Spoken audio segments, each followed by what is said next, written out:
For many years, Thrustmaster have been at the head of the sim racing industry in terms of hardware and peripherals. Now recently, a lot of young companies have come along with exciting ideas and innovation, and Thrustmaster have really had to up their game.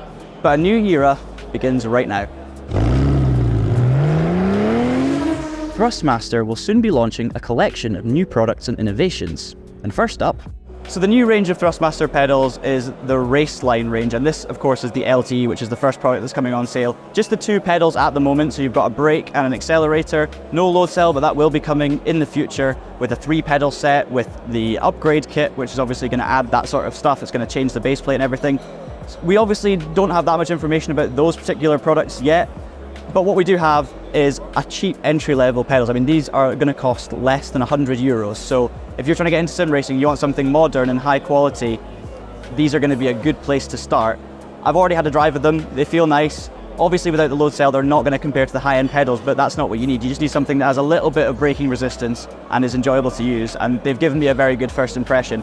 Main thing about these as well is the adjustability. They're very, very easy to adjust. You can change the springs, you can change essentially the power that's required to push them with this physical switch here, and it's very, very easy. It takes like, maybe 10-20 seconds to change something like that. You can pop it back in.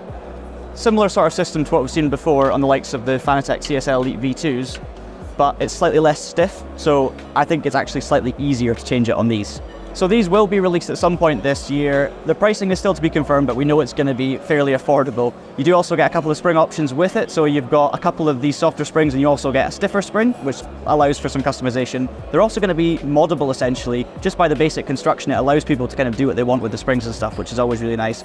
You also get some rubber pads on the bottom for a wood floor, which is going to help if you don't have a rig and you want to mount your pedals on the floor, which I know for a lot of you is very important. For myself, for years, it was very important, so that's great that they've thought of that. And they've also got some grips as well for a carpet too, so even if you've got a carpet, you should still be able to use these LTEs. We can't test that here today, but that's what we've been told, so that's exciting. But perhaps the more intriguing news comes in the form of an all-new PlayStation-compatible direct drive wheelbase. Now, although we weren't able to see it, we were able to try it, and here's what I thought. So it's my first few laps with this new future console-compatible wheelbase from Thrustmaster, and there's a lot of reasons to be excited about something like this. Obviously, with the issues we have over at Fanatec at the moment, Logitech G Pro not moving on in too many areas. It's, we're kind of expecting more from them. Thrustmaster, I've really seen an opportunity here, and I think there are so many people out there playing Gran Turismo, playing other racing games on consoles that are crying out for some direct drive technology. Now, obviously, this is just our first look, so you can't actually see what the base is going to look like. The wheel I'm using right now is not the wheel that's going to be sold with this base. It's an old product that's specially designed just for this prototype, so don't worry about that. But what I'm going to do is try and talk you through some of the feelings I'm experiencing here. I'm doing a rally stage on Gran Turismo 7 just to get a feel for it, and initially, I've done a full lap. I can tell that the detail is incredibly granular. Like, you can feel differences in the force feedback for the smallest of things, whether it's little bumps or rocks. And obviously, this is something you hear us say about direct drive a lot of the time. And that's true, you do normally feel a lot of detail, but I'd say that's the most specific standout thing about this. It's those just micro movements and micro forces that you're experiencing. It almost feels like every single rock that gets run over by a tire, you can actually feel the existence of. Power-wise, it's not as powerful as a T818. It's definitely powerful enough. Like, my arms are getting tired just doing these laps. I mean, I'm only 2 laps in and I'm already feeling it. I do need to go to the gym more, but it's, clear to me that it's going to sit somewhere in that, entry to mid-range of the direct drive market. And most of my time spent playing Gran Turismo 7, I use the DD Pro with the boost kit, so it's around about 8 Newton meters. And yeah, it's interesting trying to compare the feeling of this right now. Obviously, I don't know the actual figures on this, but I would say it's maybe feeling around about 80% is strong, but slightly more precise and more detailed. So I guess with that, it comes down to the ecosystem and what bundles there are available and the costs, of course. And it's going to be very interesting to see how this thing performs on PC. I wonder if there'll be, perhaps ways of upgrading it in future, maybe a boost kit type thing for this as well, that can mimic what Fanatec did with theirs. Obviously the classics like the T300, one of Thrustmaster's highest selling ever products. I mean, they're great wheels. The TGT2 as well, It's good, but it's getting a little bit old now. This market moves incredibly fast, and especially in the world of direct drive, you've seen how much things have changed recently. And Thrustmaster were a bit late to the party, even with their T598 as well. Obviously, they're later to the party with console compatibility, but they're going to be here soon. And in terms of, you know, actually comparing the feeling between something like this and something that was belt-driven entry-level that, you know, sold in the masses before, it's just a different world, honestly. It's almost incomparable. I love the T300, don't get me wrong, great wheel, but this is just a completely leveled up experience.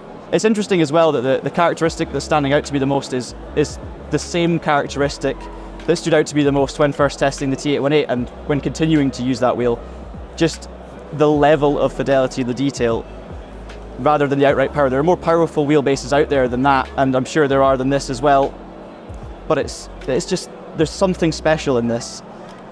And it seems like Thrustmaster, the technology they've developed themselves in-house rather than buying off-the-shelf parts, whether it's the motor or other things, it seems to just be making a slight difference. And I don't know the specifics, but it's impressive, whatever it is. And I think it's important to remember that when talking about console sim racing and PC sim racing, now is a very, very good time to invest in a wheel that does both, because obviously we've got AC Evo coming up this year, Project Motor Racing coming soon.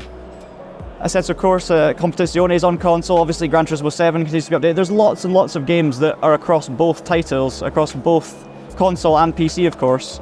So there's never been a better time to invest in something like this.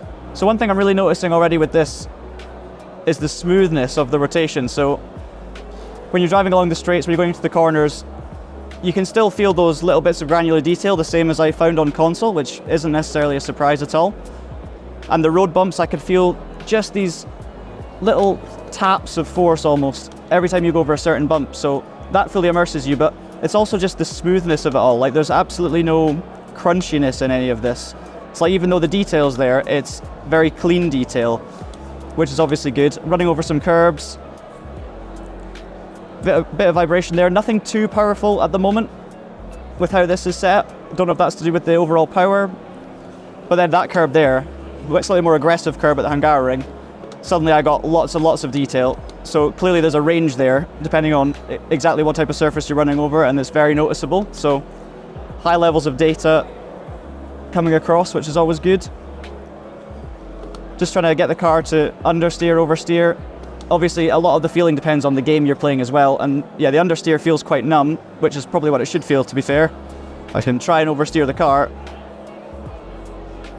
Seems to react absolutely fine, gives you all the information you need. I should also briefly touch on the pedals while I'm actually using them. They feel absolutely fine. Obviously this is not the load cell version, so having been very used to load cells, I'm used to heavier brake pedals, so it's not going to compare to something like that at this stage. But obviously for what it is, something that you can put on the floor, something that's entry level on that front, the quality and the construction obviously feels good. And when you're actually using them, there is a little bit of resistance there. There's a nice sponginess to them, so you do get that sensation of braking. It's kind of tricky to test, to be honest, on ACC and Gran Turismo 7, because a lot of the braking techniques are involving just basically smashing the pedal. So it's a bit harder to get a real feel of how difficult it is to avoid locking up and stuff like that. But there's definitely enough resistance there to give me something. I'm keen to see what the load cell is going to be like though. So that was just a quick taste of what's to come from Thrustmaster. And of course, we will have more info and impressions coming very soon. Subscribe so that you don't miss any of those videos, and keep an eye on the TraxionGG website for all of the latest news. Thanks for watching, and as always, have a great day.